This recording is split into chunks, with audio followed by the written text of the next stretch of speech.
Mm. Para sa mga gustong maging malaya na hindi maging kasangkapang material, kasunod ng kasangkapang klub at barang ng mga ama at ina o lolo at lula, dahil kayo lamang ay gagawing kasangkapang material bilang ibang bahagi ng isang titi at puki, isang klub at barang na tinutukoy para kayo papangitin ang imahe niyo sa mga tao. O, sa mga gumagamit ng depensang San Benito medalyon, ito po ay aking gamit din.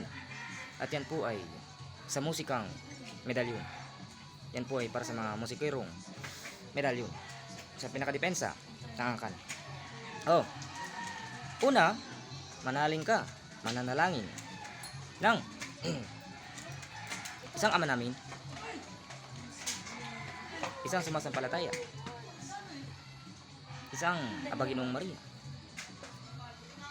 isang Helalupin, at isunod ang San Benito medalyon, at kasunod ang Pax at Peace, at yun ay testamento na pag-isip. Hanggat gumagana ang iyong pag-isip, patuloy ang debosyon at hindi ka magmimintis kahit kailan. Yan ang pinakabaubat kapag ikaw ay naging isang kalansay na o isang bordigos na dinali ka ng kadiputahan ng mga matatanda at ng ama at ina, dahil linagyan kayo ng barrier sa loob ng tahanan. Ang barrier po sa loob ng tahanan, numero 10, ang pintuan, numero 9, ang bitana, numero 10 naman, ang kwarto. Hindi kayo maaaring lumabas, nakakaiga. Lalabas kayo sa kwarto nyo, nakatayo. Maling pagkabuhay, kahit sa langit. Yan. So, wala ka na. Dahil ito ang ano. Ayan na naman ang ginagawa mo. Tapos akalain mo mayroon tawak. Tapos ganyan din naman ang gagawin sa'yo.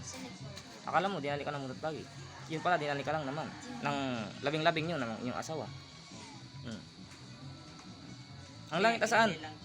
Paglikay ito ng anak. Baka kayo matitian. Kayo mamatay. Saan ang impyerno? Panganak ito. Baka kayo masobra ng ire.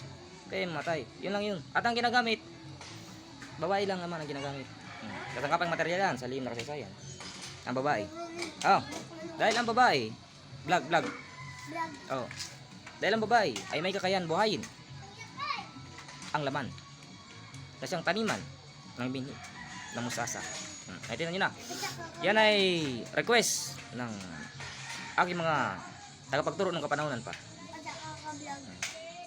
Para inyog nyo yung tamang simbag, bako yung parehasa ng Bisaya. Yan ang hapot ng bata. Ara daw ko vlog. Yan ay request ng tao. Oy! Iben, maiba ka? Tasinda, ang mga padagos, yung akong nandaan. Kasi napayabulong. Ako pinili ko, pagkanta. Makanta na ako. Kaya sa outro, makanta na ako. Tatapos na.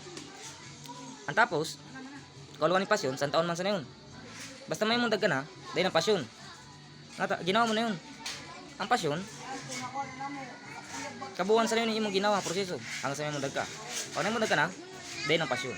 Dahil ang nobena, dahil ang Biblia, dahil ang orasyon. Dahil mundag ka na. Ngunyan, may eskwela ka na. Ano gamiton? Birth certificate. Okay.